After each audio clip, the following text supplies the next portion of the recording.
Bismillahirrahmanirrahim. Assalamualaikum warahmatullahi wabarakatuh.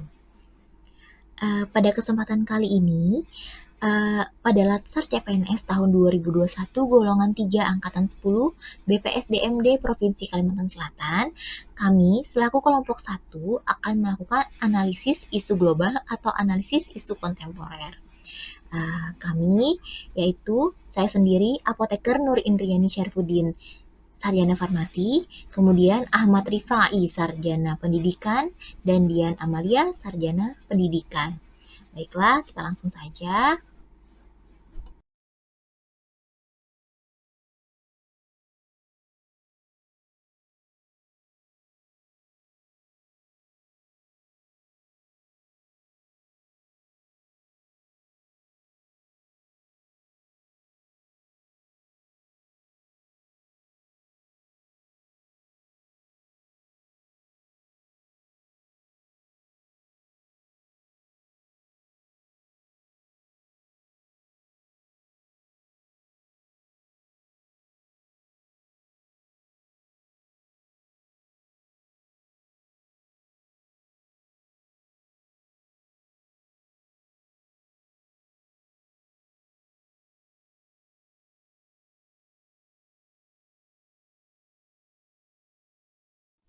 Baik, selanjutnya kita masuk pada slide matriks analisis prioritas isu metode USG atau Urgency, Seriousness, and Growth. Nah, untuk urgency sendiri, itu dapat dilihat dari tersedianya waktu mendesak atau tidakkah masalah tersebut untuk segera diselesaikan. Nah, di mana berdasarkan keterangan ini dari poin 1 sampai 5, semakin tinggi poin tersebut, maka semakin sangat mendesak dan harus segera diselesaikan untuk isu masalah tersebut. Nah, contohnya, seperti pada isu perilaku merokok anak di bawah umur. Poin urgensinya bernilai 3, itu artinya untuk isu perilaku merokok anak di bawah umur, itu kasusnya hanya cukup mendesak saja. Beda halnya dengan isu kurangnya kesadaran masyarakat akan pola hidup bersih dan sehat. Di sini, untuk poin urgensinya yaitu 5, sesuai keterangan yaitu sangat mendesak. Oleh karena itu, untuk isu kurangnya kesadaran masyarakat akan pola hidup bersih dan sehat ini perlu mendapatkan perhatian yang khusus untuk pemecahan masalahnya. Selanjutnya kita masuk seriousness atau yang pada USG itu singkatannya S. Nah, seriousness dilihat dari dampak masalah tersebut terhadap produktivitas kerja, pengaruh terhadap keberhasilan dan membahayakan sistem atau tidak. Nah, sama seperti urgency tadi, di mana semakin tinggi poin tersebut itu semakin sangat serius.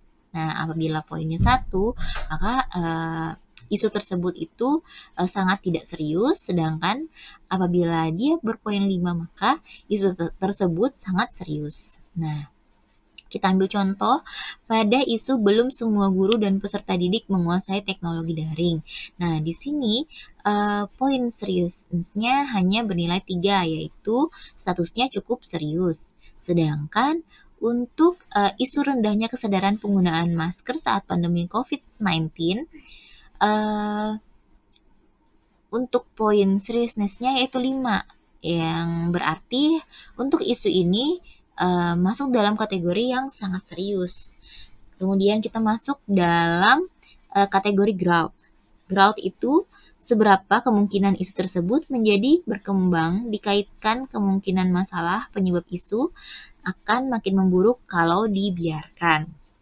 Nah, ini sama seperti poin U dan S tadi. Di mana semakin besar poin tersebut, maka semakin sangat memburuk, dapat berpengaruh terhadap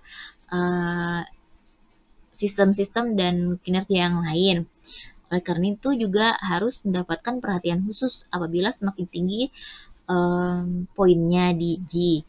Nah, untuk menapis isu, yang manakah yang harus kita dahulukan untuk dipecahkan masalahnya? Dari 5 isu ini kita lihat totalnya dari USG, yang manakah yang paling besar? Nah, ternyata pada 5 isu ini yang paling besar yaitu kurangnya kesadaran masyarakat akan pola hidup bersih dan sehat. Oleh karena itu, kelompok kami, kelompok 1, menetapkan bahwa kami akan menganalisa isu mengenai kurangnya kesadaran masyarakat akan pola hidup bersih dan sehat.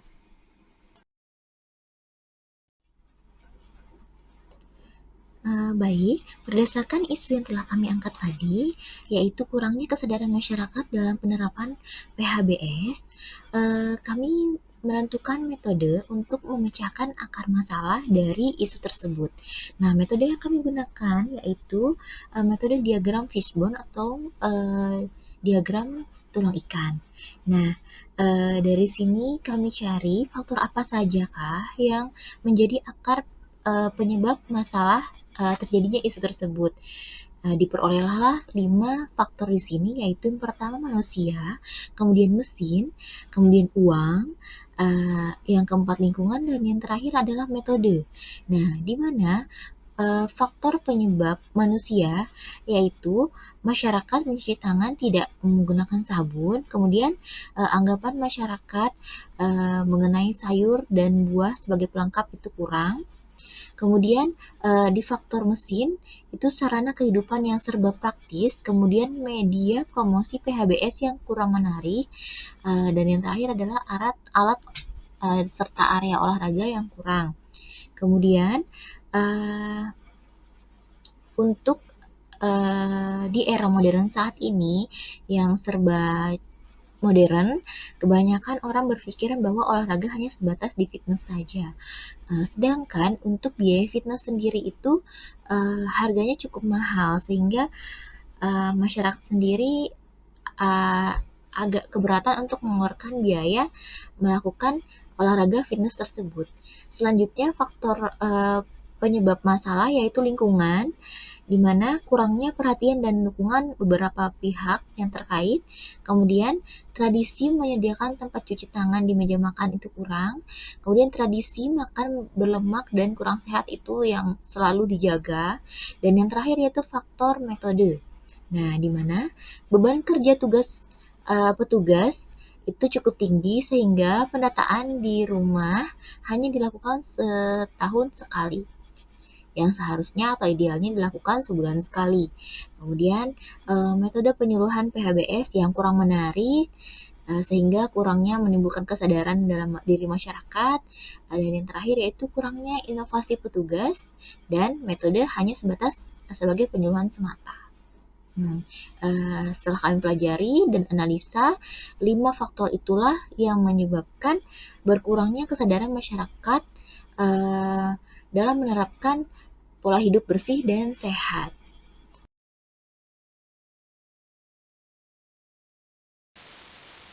Mendalami dan menganalisis isu menggunakan SWOT. S. Kekuatan.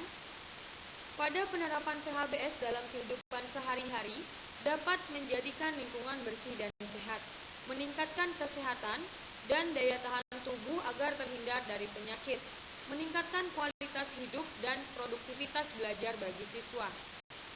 W. Kelemahan. Belum tersedianya fasilitas cuci tangan dan tempat sampah guna mendukung penerapan PHBS dalam kehidupan sehari-hari. Rendahnya kesadaran masyarakat tentang pentingnya penerapan PHBS dan rendahnya kesadaran masyarakat tentang mahalnya kesehatan. O. Kesempatan.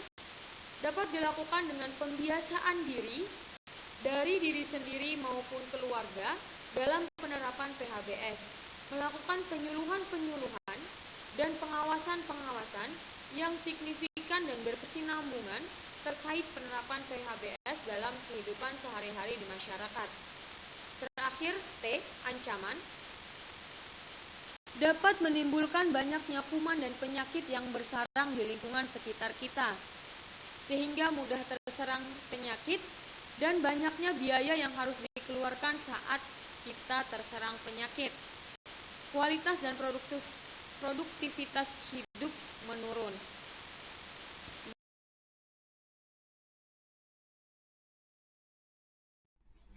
Nah, berdasarkan Analisa yang kami buat terhadap isu yang kami angkat, yaitu rendahnya kesadaran masyarakat dalam penerapan PHBS, yang kami gunakan dengan menggunakan metode diagram fishbone untuk menarik akar masalahnya, kemudian SWOT.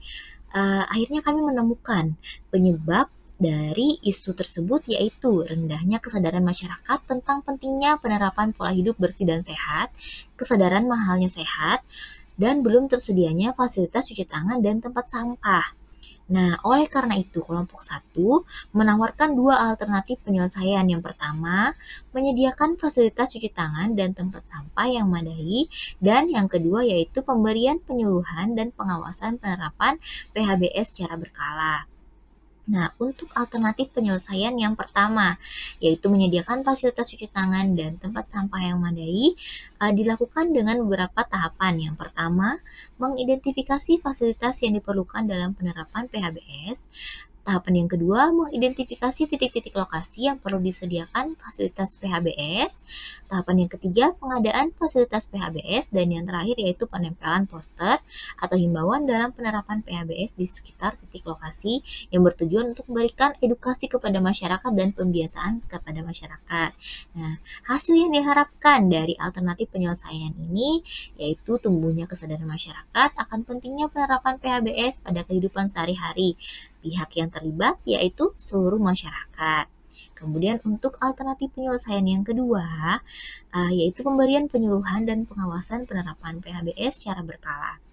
Nah, tahapan setiap alternatif untuk alternatif yang kedua ini, yang pertama yaitu membuat agenda pelaksanaan penyuluhan PHBS. Tahapan yang kedua, melaksanakan penyuluhan PHBS, dan yang tahapan terakhir yaitu melakukan pengawasan dan pengontrolan berkala dalam penerapan PHBS di masyarakat.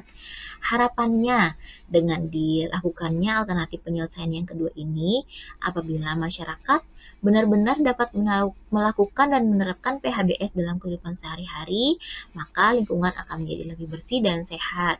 Para pihak yang terlibat dalam alternatif penyelesaian yang kedua ini yaitu pihak pemerintah yang terkait dan warga masyarakat. Baiklah, mungkin itu saja penjelasan dari kelompok 1 mengenai pemaparan analisis isu global yang terjadi saat ini atau isu kontemporer. Salah dan kurangnya kami mohon maaf. Terima kasih. Assalamualaikum warahmatullahi wabarakatuh.